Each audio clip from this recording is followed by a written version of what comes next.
I'm David Sandstrom, Vice President and Financial Advisor at Landaas Company. Dave, when we talk about growth stocks versus value stocks, they performed pretty similarly in 2014, but in 2015, growth stocks have taken over. What significance does that have for investors? Joel, I think it's a clear sign that we may be entering into the second half of the business cycle. I think it's important for investors to realize that economies don't grow at just an upward rate all the time. We go through periods of expansion, but we'll also go through periods where the economy slows down and even contracts. And it's that cycle of that expansion and contraction that is commonly called the business cycle. So growth stocks outperforming value is a sign that we're in the second half of that business expansion. Let's take a step back and define what value stocks are and what growth stocks are.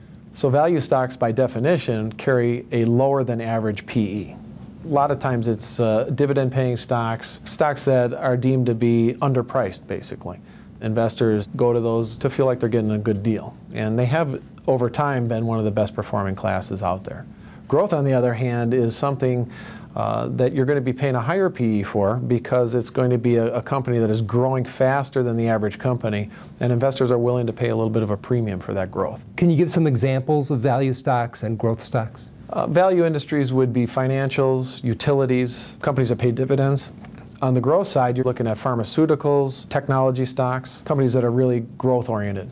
So why should investors be paying attention to where we are in the business cycle? Well, I think it's really important, Joel, because you're looking at value and growth performing very differently depending on where we're at in the business cycle. Value stocks have a tendency to lead you out of recession. They're sensitive to interest rates, so at some point in time they may be affected by that.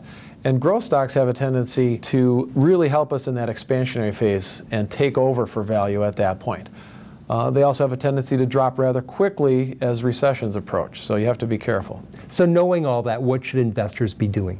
It's critical to stay balanced, Joel. It's very difficult to predict the length of the business cycles. So with that in mind, a good core holding in value and some nice exposure to growth is going to be the best thing that you can do.